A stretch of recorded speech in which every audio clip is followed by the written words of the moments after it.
항상 성경의 주제가 예수님이라는 사실을 여러분에게 늘 주지해오고 상기해오고 있습니다. 우리가 항상 메인 포커스, 주제를 잃어버리면 안 되겠죠. 성경은 그래서 구약은 오실 예수에 관한 기록이고, 그리고 신약은 오신 예수, 구약의 몇 군데의 묵시록과 계시록 말씀은 다시 오실 예수. 그렇습니다. 성경은 성경을 관통하는 성경의 메타 내러티브, 문학적인 용어로는 그 메타 내러티브라고 하는데요, 성경 전체를 꿰뚫어 관통하는 주제가 예수님이라는 사실이에요. 그런데 예수님의 이름이 그 말의 의미를 풀어보면 자기 백성을 그의 죄에서 구원할 자예요. 그리고 그리스도라고, 예수 그리스도라고 할 때 이 그리스도는 타이틀인데요, 히브리어의 메시아를 헬라어로 번역하면 그리스도인데요, 기름 부음 받은 자, the anointed one. 그러니까 즉 다시 말하면 메시아가 오셔서 하시는 일이 뭐죠? 자기 백성을 자기의 죄에서 구원해내시는 일이에요. 그래서 성경의 주제가 예수님이다라는 말은 무엇과도 같은가 하면 성경의 주제는 구원이라는 거예요. 성경은 여러분과 저가 구원받는 것을 이야기해 주는 책이에요. 그래서 성경을 우리는 The Story of God's Salvation, 하나님의 구원의 이야기들이에요. 이런 차원에서 여러분, 성경은 과학적인 책이 아니에요. 과학책이 아니고 성경은 윤리책도 아니에요. 성경은 우리에게 하나님이 죄인된 인간들을 어떻게 구원하시는가, 그리고 성경이 여러분과 저에게 그토록 소리치며 가르치고 싶은 게 뭐냐면 이 구원이 무엇인가에 대해서 말씀하고 싶은 거예요. 그런데 적어도 성경이 구원에 관해서 말씀을 할 때는 세 가지 맥락에서 말씀할 때가 많이 있어요. 세 가지 맥락. 즉 그 구원의 스토리가, 성경의 스토리가 도대체 구원이 뭐냐? What is it? What is the salvation? 구원이 뭐냐라는 그 주제를 말할 때도 있고, 그 다음에는 그럼 도대체 왜 우리가 구원을 받아야 되느냐? Why salvation? 왜 우리가 구원을 받아야 되느냐? 아니면 이제 가장 중요한 질문이겠죠. How can we be saved? 어떻게 우리가 구원을 받을 것인가? 그러니까 성경은, 성경의 모든 스토리들은 때로는 겹쳐서, 때로는 독립적으로 구원이 무엇인가, 구원을 왜 받아야 되는가, 어떻게 구원을 받는가에 대한 그 스토리로 가득 차 있는데, 자, 우리가 지금까지 팔복을 계속해서 공부해 오면서 오늘 팔복이 우리에게 천명하고 싶은 구원은 how, 어떻게 구원을 받을까의 문제가 아니라 구원을 받으면 어떤 일이 생기는가, what, 이게 말씀이라고 말씀드렸어요. 즉 다시 말하면 팔복을 또 하나의 규칙으로, 율법적인 것으로 우리가 적용해서 구원을 받는 것이 아니라 구원을 이미 받았기에 우리에게 임한 구원의 생명의 능력이 무엇인가, 너희가 구원이 충분히 너의 삶 속에서 자라갈 수 있다면 너희들은 이런 삶을 살 수 있다는 선포적인 하나님의 말씀이죠. 그래서 저는 여러분이 팔복을 보면서 또 하나의 규칙으로 마치 그것이 율법인 양 여러분의 삶의 짐으로 가져가는 것이 아니라 여러분 안에 임한 생명의 능력이 무엇이냐? What can this life do for me? 예수 그리스도의 생명이 나에게서 할 수 있는 일이 무엇인가를 여러분이 팔복을 통해서 확인받으시면서 저는 여러분의 영적 감각이 더욱 새로워짐으로 구원의 놀라운 은총들을 팔복을 통해서 여러분의 매일의 삶에 누리며 살아낼 수 있는 여러분과 저 될 수 있게 되기를 주님의 이름으로 축복드립니다. 오늘은 팔복 강론 마지막 시간으로 가지려고 해요. 이제 다음 두 주는 절기, 종료주일과 부활주일 예배 설교를 우리가 준비할 예정이고요. 그 다음에는 구약의 마지막 책인 말라기 선지서를 우리가 접근해 보려고 해요. 말라기를 통해서 우리가 들어야 될 시대를 살아가는 하나님의 교훈들이 무엇인가를 우리가 살펴보려고 하니까 여러분이 틈틈이 구약성경의 마지막 책인 말라기를 적어도 두세 번 정도 미리 읽어보고 설교에 동참할 수 있다면 여러분들이 훨씬 더 많은 은혜를 받을 수 있게 될 것으로 믿습니다. 오늘 이 팔복의 강론의 마지막 시간으로 우리는 마태복음 5장 10절부터 12절의 말씀을 근거로 해서 핍박받는 자, 박해받는 자의 복이라는 제목을 가지고 말씀을 강론하려고 합니다.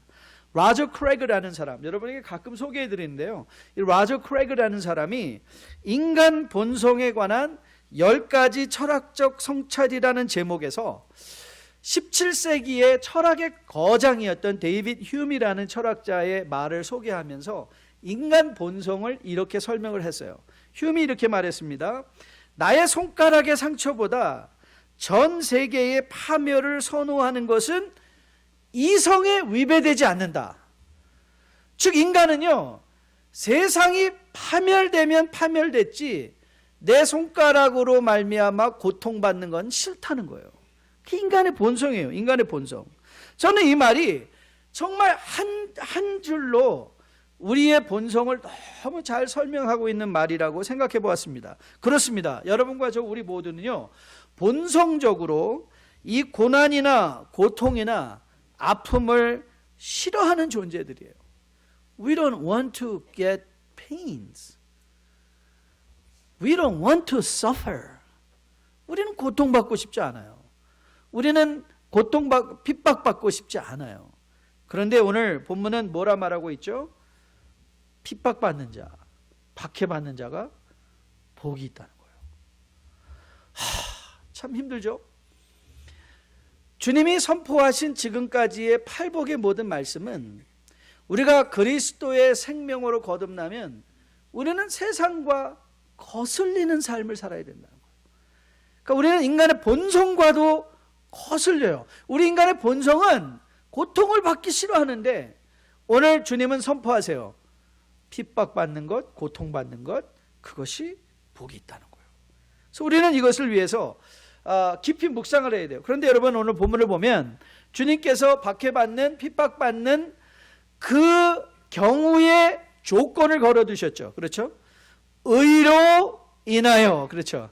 예수님의 삶을 살다가, 즉 여러분 내 본인의 결점 때문이 아니라 나는 잘하려고 하는데, 나는 정말 선한 의도로 섬기고 싶은데, 나는 정말 주님의 의를 위하여 열심히 최선을 다했음에도 불구하고 받는 것은 욕먹고 배신당하고 핍박당하고 그리고 거슬리는 말로 마음에 상처를 받는 이 모든 일들이 복이 있다는 거예요. 복이 있다는 거예요. 여러분 혹시 기억하십니까? 제가 김진홍 목사님 간증 소개해드렸죠. 목사님의 자서전에서 목사님이 그렇게 말씀하셨어요. 자기가 감옥에 들어가서, 목사님이 민중운동을 하시다가 감옥에 들어가신 적이 있는데 두 가지로 놀랐다고 그랬잖아요. 첫 번째는 감옥에 그렇게 나라 걱정하는 사람들이 많다는 걸 보고 놀랐다는 거예요. 그러니까 죄수들이 앉기만 하면 도대체 이 나라가 어떻게 되려고 나라 걱정하더라는 거죠. 그리고 두 번째, 본인이 감옥에 가서 놀란 것 두 번째 사실은 한 사람도 잘못해서 감옥에 온 사람이 없다는 거예요. 다들 그런데요, 재수 없어서 걸렸다는 거예요. 여러분, 우리가 잘못하고 감옥에 들어가도 우리는 내가 잘못했다는 걸 인정하고 싶지 않아요. 그리고 잘못해서 감옥에 들어갔는데도 감옥에 있는 게 억울하다고 생각해요. 감옥의 고통이 과하다고 생각해요. 나한테는 맞지 않다고 생각해요. 여러분, 잘못하고 나서도 자기를 정당화하는 게 인간인데 잘하고도 욕먹는다는 것, 상상이 가세요? 잘했는데도 욕을 먹는다. 여러분, 이 정신질환 중에 같은 건데 두 가지 다른 양상을 보이는 게 있어요. 첫째는 sadist라는 거예요. 여러분 그 말 들어보셨어요? sadist. sadist는요, 남이 고통받는 걸 보고 쾌락을 느끼는 게 sadist예요. 그리고 또 하나 비슷한 건데요, 메조키스트라는 게 있어요. 메조키스트. 이 메조키스트들은 자기가 받는 고통으로 이 쾌락을 느껴요. 이게 정신병이에요. 정신병의 질환인데, 아니 그러면 주님께서 핍박당하고 고난당하는 사람들이 복이 있다, 즐거워라 라고 하셨던 말을 우리가 다시 잘못 생각한다면, 아니 그러면 주님은 새드시신가? 우리가 고통받는 거 보고 즐거워하시나? 그리고 주님은 우리더러 메조키스트가 되라는 건가? 우리가 고통받을 때 쾌락을 느끼라고? 아니죠. 여러분, 예레미야 애가에서 예레미야 선지자가 주님의 본심을 우리에게 이렇게 교훈해 준 거 여러분 기억하십니까? 주님께서 예레미야를 통해서 하나님은 이렇게 말씀하셨어요. 주께서 인생으로 고생하게 하시며 근심하게 하심이 본심이 아니라는 거예요. 여러분, 고통받는 것, 주님께서 우리를 의도적으로 고통 가운데 들어가게 하셔서 우리의 받는 고통을 보고 주님은 쾌락을 느끼시는 분이 아니라, 주님은 마치 아버지와 같이 우리로 하여금 그 고통을 허락하심으로 말미암아 그 고통이 우리에게 주는, 의로 인하여 받는 핍박이 우리에게 주는 그 놀라운 선물을 누리라고 권면하시는 것 아니겠습니까? 저는 오늘 여러분과 저가 다시 한번 이 아버지의 관점으로 오늘 핍박당하는 자의 복을 다시 한번 생각해 볼 수 있는 이 복된 시간이 되었으면 참 좋겠습니다. 가장 먼저 주님께서는 오늘 이 의로 인하여 핍박받는 자는 복이 있다, 박해받는 자는 복이 있다라는 말씀을 통해서 하나님이 여러분과 저에게 해주고 싶은 가장 첫째 된 교훈이 무엇인가 하면 세상의 현실을 인식하라는 거예요. 세상의 현실. 여러분, 우리는 믿음이 우리에게 무엇을 하는가에 대한 이해가 있어야 돼요. You should know what faith do to us. 그러니까 믿음이 우리에게 들어오면 어떤 일이 일어나는가? 우리 많은 경우에 우리가 믿어서 잘 살아보자, 믿어서 건강해보자, 여러분 그런 것들은 믿음이 하는 일이 아니에요. 여러분에게 늘 말씀드리잖아요. 여러분, 세상에서 누가 잘 산다고 그랬어요? 여러분, 예수 믿는 사람이 돈 잘 법니까? 아니면 예수 믿지 않는 사람이 돈 잘 법니까? 예, 하여튼 이제 정말 설교할 만 나요. 왜냐하면 이 수준이 이 정도 됐으니까. 예, 사람 나름이에요. 사람 나름. 예수 믿고 잘 사는 사람이 있고 못 사는 사람도 있어요. 예수 안 믿고 잘 사는 사람도 있고 예수 안 믿어서 못 사는 사람도 있었어요. 여러분, 그거는 우리의 믿음과는 상관이 없어요. 믿음이 우리에게 하는 일은 뭐냐? 믿음은 우리의 생각을, 우리의 관점을 변화시키는 거예요. What faith does is changing perspectives. 그러니까 우리가 믿음을 가지면 우리는 마치 안경을 쓰는 것과 같아요. 믿음의 색깔의 안경을 가지고 우리가 처해 있는 상황을 보게 되죠. 그러면 우리는 많은 경우에 믿음이 없기 전에는 우리는 이런 생각을 많이 해요. 아니, 이 세상은 중립적인 곳이다. 그래서 이 세상은 열심히 노력만 하면 잘 될 수 있다. 여러분, 정말 세상이 열심히 노력만 하면 잘 될 수 있나요? 여러분, 정말 세상이 공평한가요? 아니, 여러분 맨날 불평하시잖아요. 정 목사는 왜 이렇게 잘생기고 나는 왜 이모. 그건 아니겠죠? 네. 여러분, 세상이 정말 여러분 노력한 대로 잘 되던가요? 아니, 세상이 정말 공평하다면 우리 모두가 다 동일하게 동일한 환경에서 동일한 조건으로 태어나야 될 터인데, 정말 세상에서 태어나는 모든 사람들이 동일한 조건에서 동일한 기회를 가지고 태어나던가요? 아니요, 그렇지 않아요. 여러분, 믿음은 우리로 하여금 우리가 처한 이 세상이 어떤 곳인가를 제대로 보게 해요. 여러분, 세상은요 바로 고통으로 가득 차 있는 곳이에요. 여러분, 세상은 우리를 미워하는 곳이래요. 이건 제가 하는 말이 아니에요. 성경이 우리에게 이렇게 교훈을 해요. 형제들아, 세상이 너희를 미워해도 이상히 여기지 말라. 요한일서 3장 13절 말씀이에요. 이것보다 더 클리어한 말이 있어요? 세상이 하는 일이 뭐냐면 세상이 너희를 미워하도 이상히 여기지 말라는 거예요. 그러니까 즉 다시 말하면 여러분, 우리가 이 세상에서 왜 우리가 미워함을 당하는가? 왜냐하면 우리는 세상이 집이 아니기 때문에 그래요. 여러분, 우리 어르신들이 항상 그러시죠. 집 떠나면 뭐라 그랬죠? 집 떠나면 고생해요. 우리는 지금 집 떠나 있는 거예요. 우리가 이 세상에 영원한 집이 아니라 주님께서 우리에게 그래서 늘 안심시키시며 우리에게 약속해 주시잖아요. 너희는 마음에 근심하지 말라. 내 아버지 집에 거할 곳이 많도다. 내가 처소를 너희를 위하여 처소를 예비하러 간다. 여러분, 여러분과 저의 집은 세상에 삐까번쩍 꾸며진 집이 아니라 주님께서 여러분과 저를 위하여 준비해 주시는 영원한 집이 있다는 거예요. 그게 우리 집이에요. 그리고 우리는 그 집을 향하여 가고 있는 중에 있어요. 그래서 우리는 집 떠나 있기 때문에 우리가 여기서 집에 있는 것처럼 살려고 하면 어떻게 돼요? 예, 고난을 당하는 게 현실이에요. 여러분 데살로니가 전서 3장 4절에서 바울이 이렇게 권면했어요. 우리가 너희와 함께 있을 때에 장차 받을 환난을 너에게 미리 말하야 됐는데 과연 그렇게 되었더라. 그리고 너희가 그것을 아느니라 그랬어요. 그러니까 바울은요 한 번도 성도들에게 믿으면 다 잘 될 거야, everything will be well, 이렇게 얘기 안 했어요. 야 너희들 환난 당할 거다. 그런데 정말 당했지? 이제 알겠지? 이 말 하는 거예요. 왜요? 우리가 집 떠나 있으니까. 집 떠나 있으니까 고생하는 게 당연해요.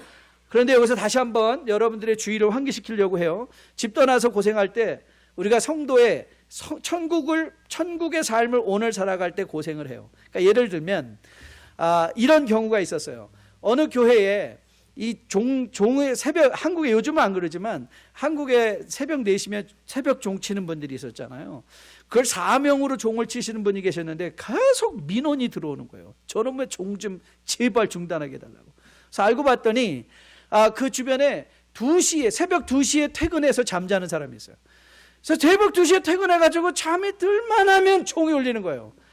그래서 민원을 한 거죠.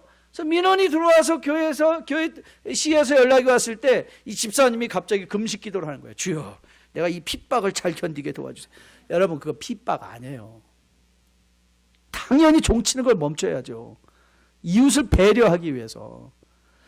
우리가 많은 경우에 자기 의를 위하여 살면서 당하는 고난을 핍박이라고 오해할 때가 참 많이 있어요. 이건 또 하나의 중요한 주제이기 때문에 여기서 다 다룰 수는 없지만, 그러나 오늘 우리가 짚고 넘어갈 것, 예수님의 의로움을 우리가 실천하며 살아갈 때 세상은 그 예수님의 의로움을 미워하고 그렇기에 우리가 당하는 고통이 있다는 현실을 저는 여러분이 꼭 기억할 수 있게 되기를 주님의 이름으로 축복드립니다. 저는 현대교회의 현대 성도들의 가장 큰 문제 중에 하나가 뭐냐면 고통을 너무 거절하고 있다고 생각을 해요. 의를 위하여 받는 고통을 너무 거절하는 거예요. 그걸 너무 무서워하는 것 같아요.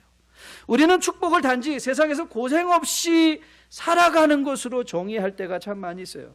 그러나 여러분, 중요한 성경의 현실적 교훈은 뭐였어요? 여러분, 하나님의 사람 치고 하나님의 부르심을 받아 하나님의 뜻대로 이 세상을 살려고 하였을 때, 여러분, 고난당하지 않은 사람 있으면 한 사람만 저에게 소개해 주세요. 아무도 없거든요.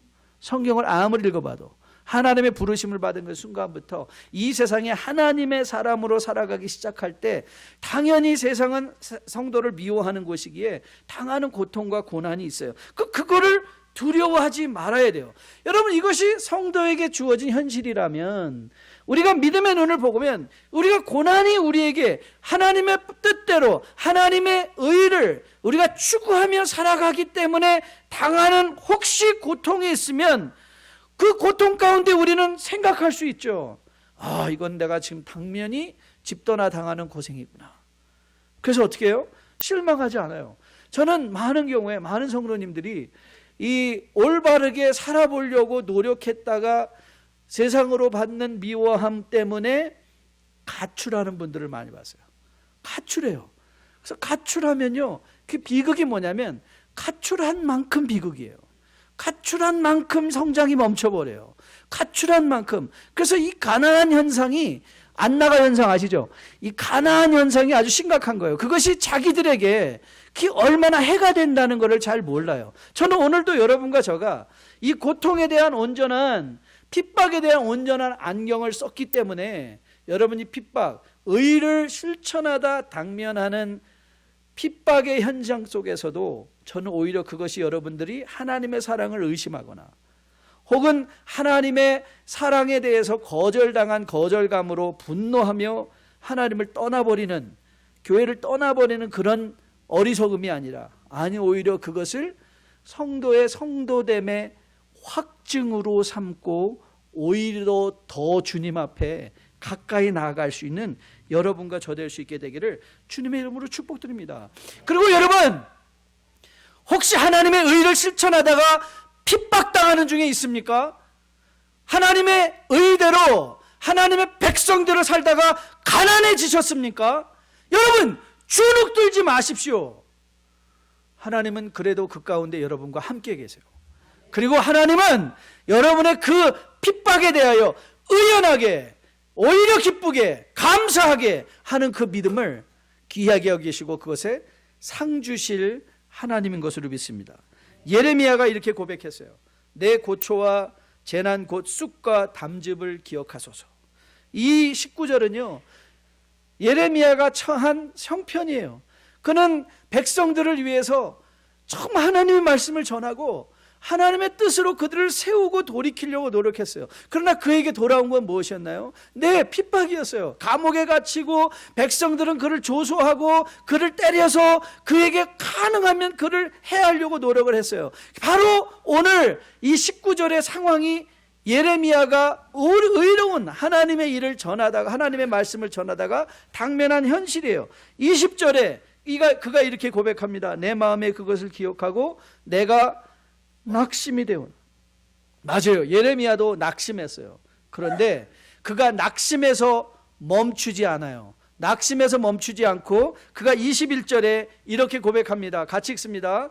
같이 읽게요. 시작. 이것을 내가 내 마음에 담아두었더니 그것이 오히려 나의 소망이 되어 싸움은 여호와의 인자와 긍휼이 무궁하심으로 우리가 진멸되지 아니함이니이다. 이것들이 아침마다 새로우니 주의 성실하심이 크시도이다. 저는 21절이 이 예레미야의 마음에 굉장히 큰 반전을 일으켰는데 그가 낙심이 됐어요. 그래서 그 낙심이 됐을 때 그가 그것 때문에 포기하지 않고 오히려 그가 생각을 했어요. 저는 21절이 오늘 내가 그 내 마음에 담아두었더니 라는 표현을 우리가 옛날에 쓰던 개역 성경이 훨씬 더 잘 번역을 한 것 같아요. 개역 성경은 이렇게 번역을 했어요. 중심에 회상한 즉 오히려 소망이 되었사오니. 그가 고난의 현실 속에서 옳은 일을 하다 당하는 그 핍박과 고난 가운데 그것을 가지고 낙심했는데 그 낙심에서 도망친 것이 아니라 그 낙심한 마음을 가지고 다시 중심에서 생각을 했더니 그게 뭐가 되었어요? 소망이 됐다는 거예요. 그가 당한 형편 속에 하나님의 일하심을 그가 보았다는 거예요. 그래서 그가 뭐래요? 하나님의 성실하심이, 하나님의 인자하심이 그에게 소망이 되었다라고 고백하고 있어요.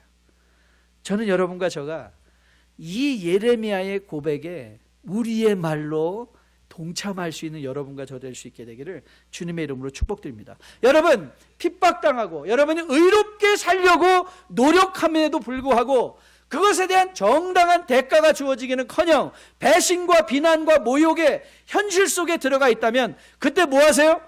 생각하십시오. 생각하십시오.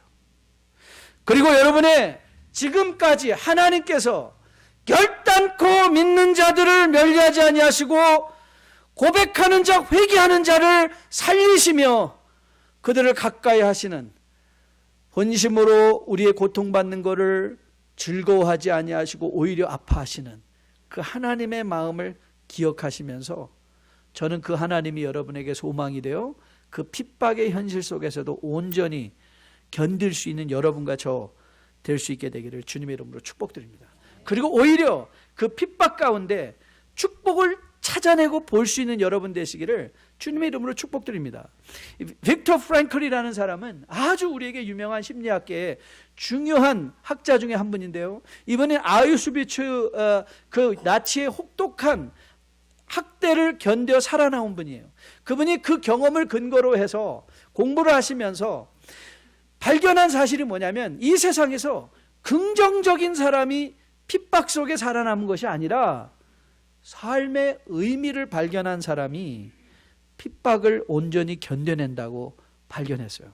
그래서 그분이 나중에 유명한 심리학자가 돼서 새로운 상담의 치료법을 발견하셨는데 그게 뭐냐면 로고스 테라피라는 거예요. 로고스 테라피. 이 로고스 테라피의 핵심 사항은 뭐냐면 모든 사람은 자기의 가치와 자기가 존재의 의미를 깨달을 때 우울증에서 세상의 많은 정신적인 어려움 속에서 스스로를 지켜내고 살아남을 수 있다는 거예요. 그 인생의 의미, 그 인생의 의미를 어디서 찾는가? 고난의 순간을 지나갈 때 우리는 우리 인간의 본질적인 우리의 의미를 생각하고 존재의 의미를 생각하고 그걸 통해서 나의 인생의 가치의 의미를 묵상할 때 그때야 비로소 우리는 건강한 주의 백성들로 거듭나 세워줄 수 있다는 것이죠. 여러분, 우리 인생에 일어난 일에 대하여 의미를 부여하는 것. 여러분, 우리 인생에는 여러분 삶에 여러 가지 일들이 일어납니다. 그런데 그 일들의 의미를 부여하는 건 여러분입니다. 그리고 그 일들의 의미를 부여하는 일에 있어서 가장 중요한 것은 인간적인 관점으로 볼 것이냐 아니면 하나님의 관점으로 볼 것인가요? 만약 우리가 인간적인 관점으로 우리 인생에 일어난 모든 일 가운데 인간적 관점으로 그 일을 본다면 우리는 억울할 수 있습니다. 우리는 분노할 수 있습니다. 우리는 좋아할 수 있습니다. 그리고 우리는 슬퍼할 수 있습니다. 인간적으로는 맞습니다. 희노애락의 이 네 가지 감정적 반응으로 반응하죠. 그러나 하나님의 관점으로 보면 모든 일을 합력하여 선을 이루시는 아버지의 선한 뜻을 기억한다면 그 고난 중에서 우리는 지나치게 낭망하거나 절망하거나 분노하지 않을 수 있습니다. 아니, 오히려 그것을 보며 하나님은 나를 어떻게 만들어 가실까? 그 하나의 고통의 의미를 생각하게 되죠. 그 고통을 통해서 내가 만들어질 인격의 깊이를 생각하게 되죠. 전 여러분과 저가 이런 관점을 가지고 의를 위하여 주님의 말씀을 따라 삶에도 불구하고 당면하는 고통과 고난들이 혹 있으시다면, 그리고 그 걸음을 지나고 계신 분이 계시다면 저는 하나님의 손길을 마음에 다시 한번 기억하며 주님을 진정 기뻐할 수 있는 주의 귀한 백성들로 거듭나 세워지는 복된 이 시간 되기를 주님의 이름으로 축복드립니다. 자, 그러면 우리가 이런 질문을 던져야 되죠. 그럼 도대체 이 핍박이 우리를 어떻게 더 하나님의 사람으로 오히려 우리를 핍박 가운데도 즐거워할 수 있는 넓은 마음의 여유를 가진 주의 백성으로 설 수 있게 도울 수 있는가? 여러분, 우리 어른들이 젊은이들에게 하는 말이 있습니다. 젊어서 고생은 사서도 한다. 예, 이 핍박의 가치가 있습니다. 고생의 가치가 있습니다. 이 세상에는 가치 있는 고생이 분명히 있습니다. 미래의 복된 모습을 생각하며 오늘 고생을 선택하는 것, 그게 가치 있는 고생입니다. 항상 이렇게 말을 하죠. 저는 한국의 수험 기간에 이제 그 전교 1등한 아이들, 그런 아이들의 수기를 많이 다 읽어요. 거의 신문을 짜서 다 읽습니다. 왜냐하면 꼭 나를 보는 것 같아가지고. 근데 그 친구들이 항상 말해요. 대부분의 그 1등한 애들은 늘 이러더라고요. 공부가 제일 쉬웠습니다. 그래서 여러분, 공부 쉽지 않습니다. 공부 어렵습니다. 여러분, 공부한다는 건 고통입니다. 여러분, 주를 섬기는 것 안 쉽습니다. 여러분, 이런 분도 있죠. 성경이 꿀송이 같이 달라가지고 한번 피면 덮지를 못하겠어요. 그것도 거짓말입니다. 저만 그런가요? 아니, 성경은요 읽으면 힘듭니다. 질문이 얼마나 떠오르는지 몰라요. 그 성경을 읽으려면 너무 오래 걸려요. 거기다 맨날 제 성경책에는 물음표요. 아니, 하나님 왜 이러세요? 꼭 이러셔야만 됐어요? 아니, 이걸 제가 어떻게 이해하라고요? 계속 성경을 읽으면요 마음의 갈등과 힘듦과 어려움이 있습니다. 근데 여러분, 그 갈등과 어려움을 통과하면요 가치가 있습니다. 가치가 있습니다. 공부는 재미로 하는 게 아닙니다. 미래를 오늘 살기 위해서 내가 충분히 투자하는 삶의 열심입니다. 여러분, 하나님 나라의 의를 위하여 오늘 고생하는 것, 여러분, 그건 손해보는 게 아닙니다. 미래의 영광된 축복, 백성의 축복을 위해서 오늘 내가 할 수 있는 최선의 노력인 것입니다. 여러분, 세상에서 사람들은 이렇게 얘기하죠. 눈물 젖은 빵을 먹어보지 않은 사람들과는 인생을 논하지 말라. 여러분, 삶도 살아가면서 눈물 젖은 빵을 먹어봐야 됩니다. 여러분, 지금 한국 사회 속에서 재벌 3세들의 그 문제를 보십시오. 눈물 젖은 빵을 먹어보지 못하니까 우리 자녀들이, 여러분들의 자녀들이 눈물 젖은 빵을 먹지 못하면요 그들은 극단적인 육체적 쾌락만을 목표로 삼고 살아갈 것입니다. 그러나 눈물 젖은 빵을 먹어보면, 그러면 우리는 인생의 깊이를 알게 됩니다.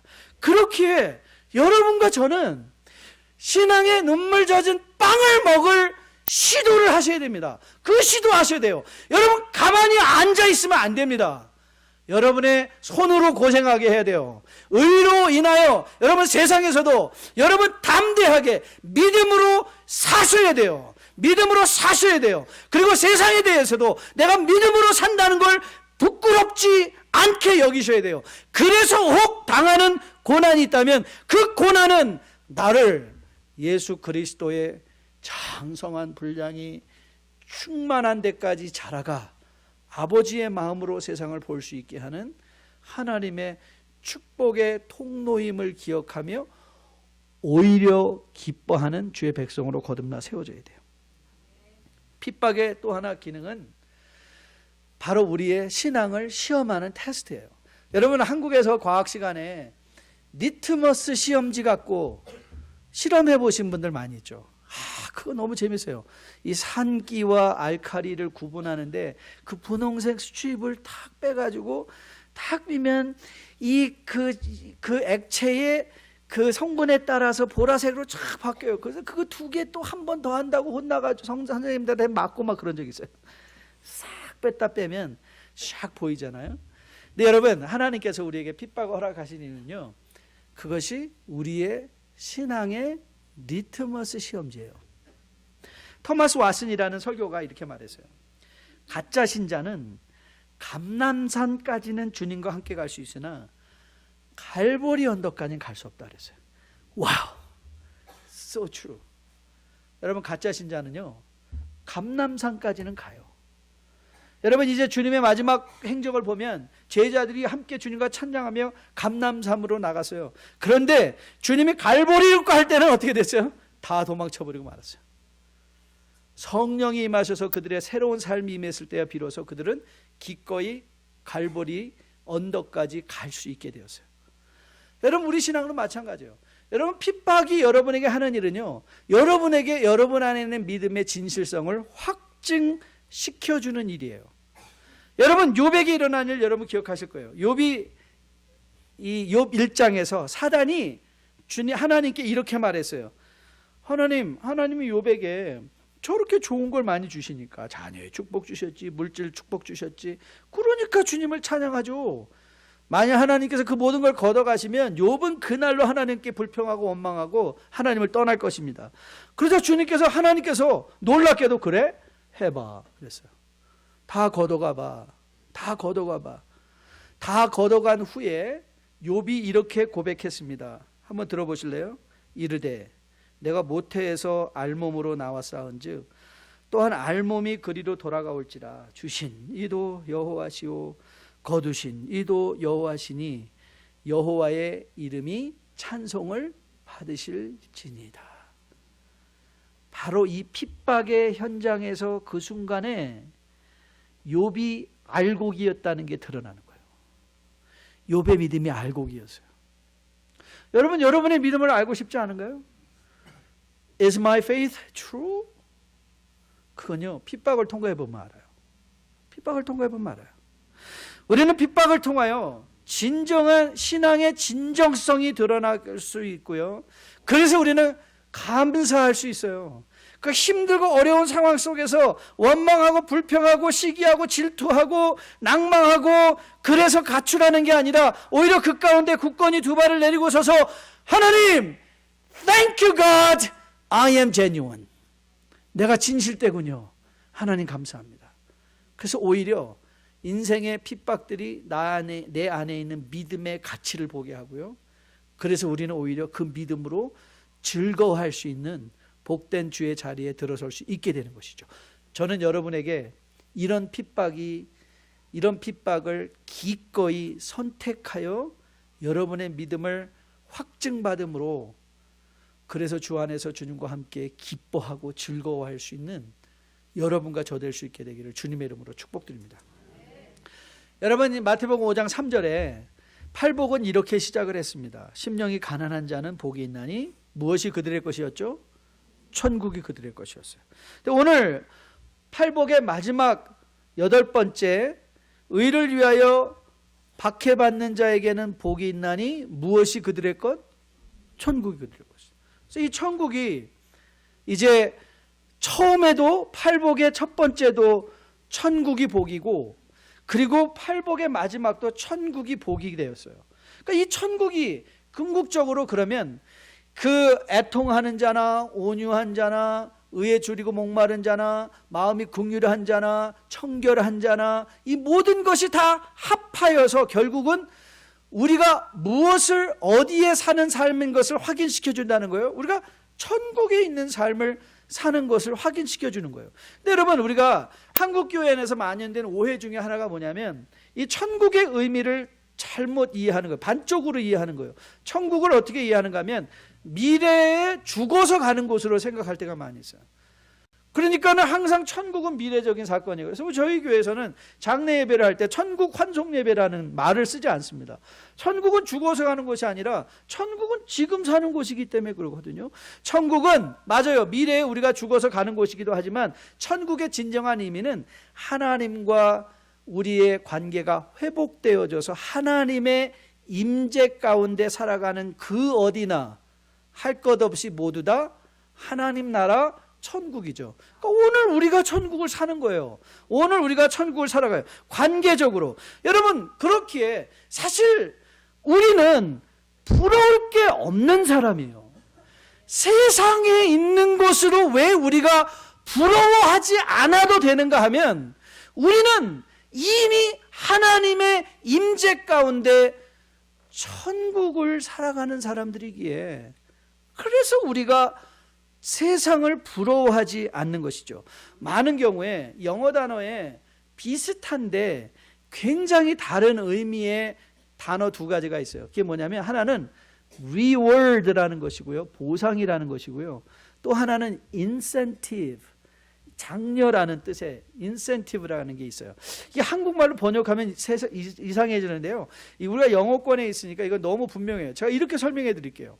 여러분, 자녀를 길러보신 분들은 우리 특별히 한국 부모님들은 거의 다 그럴 거예요. 피아노 애들 다 가르치잖아요. 그래서 피아노를 가르치는데 이게 아이들이 너무나 피아노 연습하는 거 싫어하잖아요. 그래서 엄마가 이렇게 제안해서 얘들아, 네가 피아노 연습을 1시간 하면 1불 줄게. 그래서 1불. 그랬더니 아이들이 열심히 죽으라고. 하여튼 1불의 힘은 무서운 거예요. 죽으라 하고 열심히 연습을 하는데 어느 날 이 아이들이 1시간이 아니라 2시간 동안 하는 거예요. 그러면서 이렇게 말하는 거예요. 엄마, 이 쇼팽의 음악이 이렇게 아름다운지 몰랐어요. 여러분, 쇼팽의 음악의 아름다움을 깨달은 것은 보상이에요. 연습의 보상. 그런데 엄마가 1불 줄게, 그리고 1불 받고선 연습한 거는 인센티브예요. 그런데 이 아이들이 맨날 그냥 앉아서 띵동 띵동 띵동 띵동 띵동, 그리고 1불 받고 팍 가서 놀고 1불 쓰는 재미, 그걸 또 1등 띵동. 그 나중에는 내가 친 게 뭐야? 그러면은 자기가 친 건 아무것도 뭔지도 몰라요. 음악을 즐거워할지 이 음악의 아름다움을 모르는 거예요. 그러면 그거 뭐예요? 1불의 음악의 즐거움을 팔아버린 거예요. 여러분, 성도에게 진정한 리워드는 뭔지 아세요? 우리의 진정한 보상은요, 하나님의 임재 가운데 살아가는 천국이에요. 그게 우리의 리워드예요. 거기에 가는 길에 하나님은요, 우리에게 인센티브를 주실 때도 있어요. 맞아요. 돈을 주실 때도 있어요. 명예를 주실 때도 있어요. 그런데 그 명예나 돈이나 건강이나 이거는 우리의 목표가 아니에요. 그건 인센티브에 불과해요. 그런데 인센티브에 전 인생을 걸고 그것 때문에 그것만 가지려고 노력하다가 진정한 삶의 보상인 하나님의 임재를 놓치고 산다면 그건 비극이죠. 제가 이 Reader's Digest라는 거, 여러분 요즘은 잘 안 읽으시겠지만 그것 굉장히 옛날에 유명한 아주 쇼스토리 잡지였었어요. 제가 영어를 배울 때 그걸 굉장히 많이 읽었는데 그때 제가 읽었던 그 한 대목의 그 글은요, 평생 잊혀지지 않을 거예요. 그 대목이 뭐였냐면 어떤 한 남자가 콜벳을 너무 갖고 싶었던 거예요. 여러분 콜벳이 뭔지 아세요? 이게 아메리칸 스포츠카예요. 정말 저도 가끔 보면 나도 저거 타고 싶은데 그런 생각이 드는 그런 차예요. 이 친구가 열심히 정말 알바까지 뛰면서 열심히 해가지고 드디어 브랜드 뉴 콜벳을 샀어요. 근데 대부분 스토리가 그렇듯이 콜벳 사고 병 걸린 거죠. 그렇죠. 그래서 죽게 되었어요. 이 친구가 너무 억울했던 거예요. 그래가지고 유언서를 작성했어요. 나를 저 콜벳에 앉혀서 묻혀달라. 그래가지고 이 친구는 죽어서 드러눕지도 못하고 콜벳에 앉아서 이러고 땅에 묻혔다는 거예요.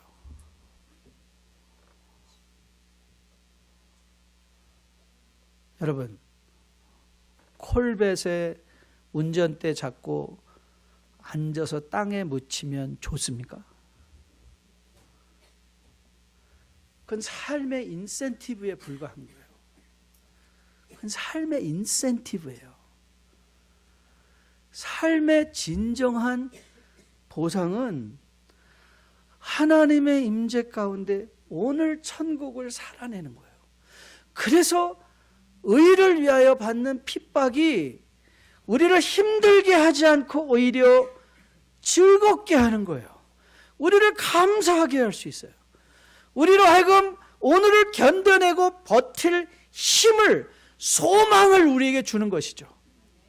전 여러분과 저가 팔복을 통해서 이 하나님의 놀라운 축복의 초대를 마음으로 받아 아멘하며 이제 팔복 인생을 살기로 결단하는 여러분과 저가 될 수 있기를 주님의 이름으로 축복드립니다. 이제 인생에 부수적인 인센티브에 목숨 걸지 말고 주님의 진정한 보상, 리워드, 하나님의 임재 가운데 오늘 누리는 천국의 복된 삶을 살아내며 주님 다시 오시는 날까지 믿음 잘 지켜서 주님의 영광된 주의 백성으로 주님 앞에 서는 그날 우리 다 손에 손잡고 함께 설 수 있게 되기를 주님의 이름으로 축복드립니다. 우리 다 함께 나와서 마지막 찬양하려고 하는데요, 이 찬양 의미 있습니다. 죄 많은 이 세상은 내 집 아니네, 내 모든 보화는 저 하늘에 있네. 나는 이 세상에 정들 수 없도다. 여러분과 저는 이 세상에 정들 수 없는 사람입니다. 왜요? 우리는 지금 집 떠나 우리는 우리의 영원한 집을 향하여 가고 있기 때문에 혹시 이 세상에 너무 좋아서 정들어가지고 그저 살짝 교회 문만 혹시라도 무서워서 여기만 살짝 왔다 도망치는 분 있습니까? 여러분, 세상의 인센티브예요. 세상은 인센티브입니다. 거기 정들지 마십시오. 여러분, 교회 공동체에 오셔서 여러분 섬겨보십시오. 힘든 자리에 한번 가보십시오. 여러분의 손이 고생하는 자리에 한번 가보십시오. 거기에서 주님이 주시는 기쁨과 감사, 그 주님의 보상, 주님의 임재 함께 누리며 살아낼 수 있기를 주님의 이름으로 축복드립니다.